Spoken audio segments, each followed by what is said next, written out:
In this video, I'm gonna show you how to do a very nice job on a flat roof. And remember, doing a flat roof, it's really hard to make it happen the right way. Why? Because water is always ponding. I'm gonna show you where I'm standing up right now.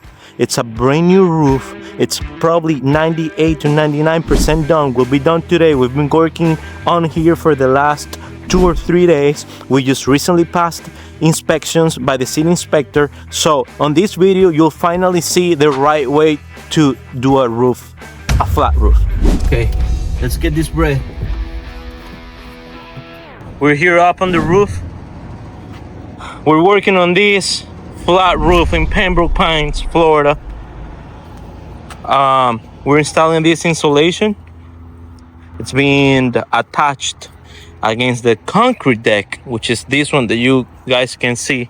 The roof is, hold on, the roof is gone now? Yeah. Everything is gone? Okay, everything is gone. I thought it was gonna take, longer, but we're going at a good pace. We're going at a good pace. I wanted to tell you guys, this is a concrete deck, okay? The way we do this roof, in order to replace it, you have to tear everything off. You can see on the neighbor how the neighbor has 3 or 4 layers plus 1 layer of insulation here. This is insulation, okay? Do we have it? Do we have to install it ourselves as well after the replacement? Yes. This is a brand new insulation. This is the old insulation. Why are we not doing this side? Because this is from the neighbors, okay? This is the client. The client contracted us and signed up with us because he wanted to do his roof. Not them, not them. Only this person, okay? We're doing this torch down system by Polyglass. It's gonna look almost like this, but completely brand new. You guys can see how the granules are very clear. Below this one, we are going to be installing a Elastoflex and then the Elasto base as the base. This is the base, and somewhere we have the Elastoflex. Not sure where it is. Okay, just 2 layers. It's well, he's telling me.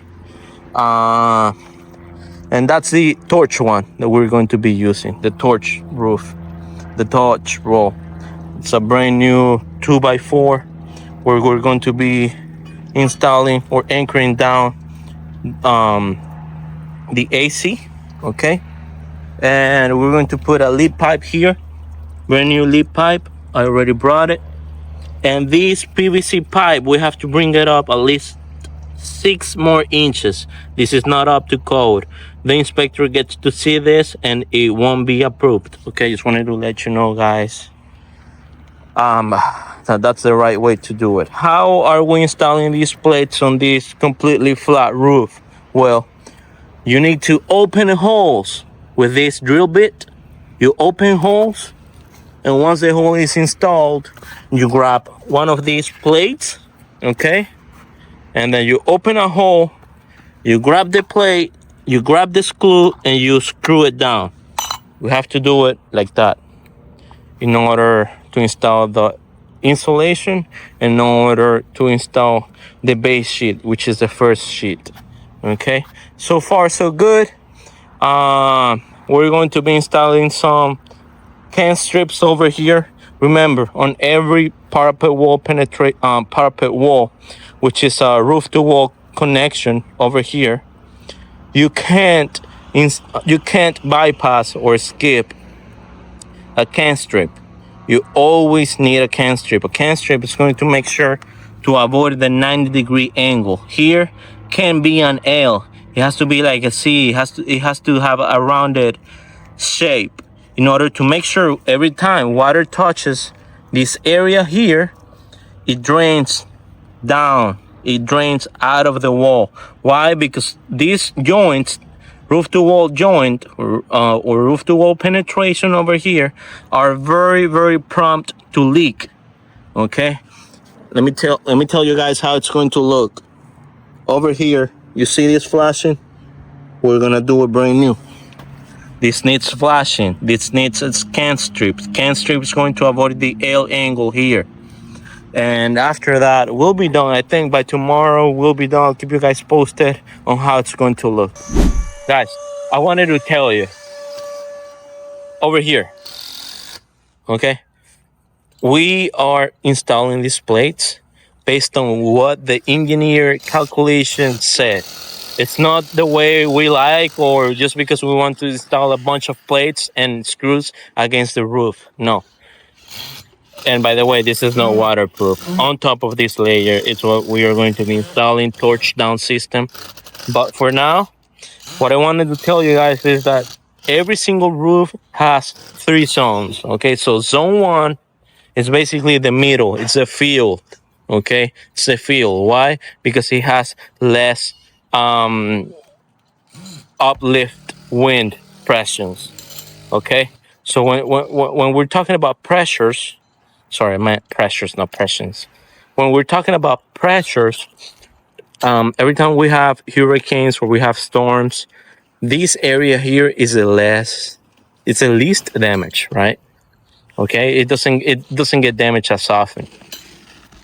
Well, when we pull permits in Miami-Dade County or Palm Beach County or Broward County, we need to talk to the engineer in our office to explain to us what the pressures are going to be in zone 2. So remember, zone 1 and then zone 2 is going to be the perimeter. Perimeter is all this area here around the roof. But not that one. I'm going to tell you in a bit what this one is. This one is zone 2. Not that one. I'll explain a bit which one that one is. And not that one. This is zone 2. Over there in that corner, that one is zone 3. So what's the difference? Well, pretty simple. The difference in zone 2 and zone 3 are that zone 3 are the corners. And the corners, by code, by regulations, are requiring 2 times more fasteners and more mechanically attached fasteners in order to pass inspection. Why? Because of the winds. There's an area here in Miami that's called High Velocity Hurricane Zone, which is the whole county, including Broward County. So, if you are not adding more plates and screws around zone 2 and zone 3, which is the corner, and the perimeter, you're not going to pass inspection. In order to pass inspection, you have to do a whole bunch of plates around the corners because of, uplift winds around this corner as well. More in the perimeter, but not as much as the corner.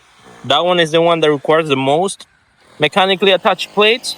And then the zone 1 is where you basically can reduce the amount of plates that you installed on a roof. Okay? So after this, I believe we'll be done tomorrow. And I'm pretty sure we'll pass inspection tomorrow. We're going to leave this house. We're not going to be done. And yes, can you leave it watertight? Yes, that's our word. In Roofing Nation, we'll leave it watertight. We cannot leave. I wouldn't be able to sleep if I didn't leave this house watertight. So we're still working. As you can see, all the base sheet is almost installed, almost ready.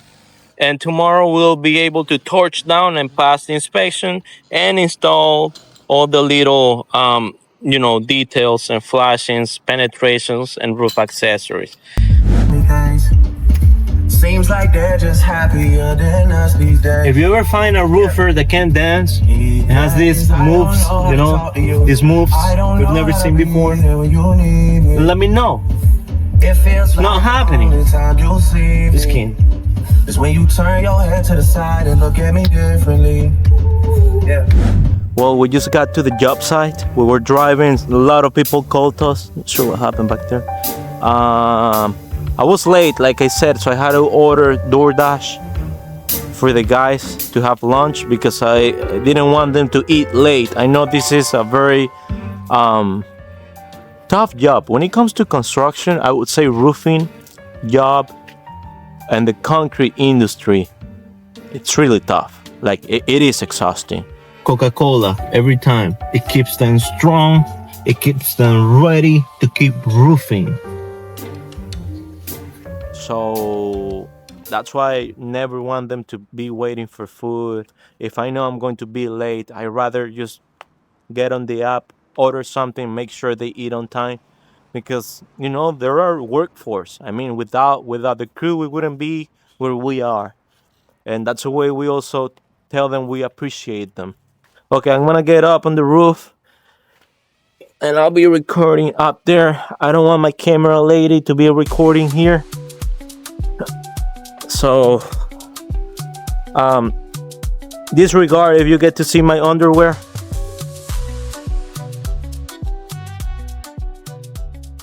We're working on this roof, okay? And you can see the neighbors are also doing their roof. They're looking at it. I'm not sure if they already started the tear off. It looks like they already did. But we're almost done. They're starting today. You can see right there on the back, that's a cap sheet. I want to explain to you guys what layers we have here and why I believe this is the best system to do, okay? And why we are offering this homeowner 20 years of warranty. I'm gonna show you right now. The only product that I use for my roofing projects, Polyglass. Roofing Nation. At Roofing Nation, we are a preferred contractor of Polyglass. I'm gonna say it completely honest. Polyglass is not the cheapest system. It's not the cheapest manufacturer, but it's definitely the system that I can go to bed when it's storming, when it's raining cats and dogs. And I'm sure my clients won't be calling. They won't be pissed at me because something failed, because something there's water dripping through the roof. So, and I'll tell you guys, I've installed so many roofs. You have no idea. I'm talking about many roofs with multiple systems: torch down, hot mop, cold apply, peel and stick. I've done it all. And I'll be honest, I wasn't that good when I started. I messed it up many times, I could tell you. But that's the only way to learn, right? So I'm being completely honest. This is the base sheet. And I want to go through the system that we're installing here. The base sheet usually goes mechanically attached, okay? You need to open holes depending on what the engineer calculations say. Okay, it's not you just open holes wherever you want, however you want, at the measurements that you want. No, we are following what the inspector said here. Okay, the inspector said we need to install 4 rows on the corners, 4 rows in the perimeter, and 3 rows in the field. This is the field, so the field has less uplift wind pressures, right? And over there, the corners and the perimeter is completely the opposite. They do hold a lot of pressures when we're having hurricanes and storms. And that's why these areas of the roof need to be always reinforced. The first thing that the inspector came to see when he got up on the roof was to check these zones, which is zone 2 and zone 3, which are the corners and the perimeters. Over here, we're working on the penetrations of the roof. Why do I believe all flashes need to be replaced? Well, you had to see this. This flashing here was completely rotten, completely oxidized. It was all, brown, gone. Well, if you didn't know this, the areas where the roof tend to leak the most are on the penetrations. This is a penetration. This is a penetration. If you have a chimney, that's a penetration. If you have a pipe like this one, that's a penetration. So there's a lot that you have to deal with when it comes to penetrations, and you have to make sure your roofer works on it and reinforces that area, because if not, you can have a leak on any penetration, even if you have a brand new roof. Okay. On this system here, as you can see the tank, you can see the torch. We are torching down on this system. This is a torch down system, completely hybrid. That's mechanically attached. This one is torch down. We're using a bright white torch down by Polyglass. Other than that, we're installing brand new drip edges around the roof. on every single roof and every single roof roll like this one, you have to make it bleed. You see this? The roll, if you don't make it bleed, the asphalt doesn't go sideways. You want to make sure you press a roll when you're torching so that you can make the roll bleed, so that you can ensure this area and this lap will never leak again. We're installing a brand new roof. You're not just supposed to torch it down and roll it and roll it. No, you torch it down, you roll a couple of inches, and then you pressure with a roller, a very heavy roller, you pressure on the seams so that you can make the rolls bleed. In roofing, that's called the bleed. Making the roof bleed, okay? Every roll, torch down, has to bleed. That's the only way you can finally make sure this roof will be lasting for many, many, many years.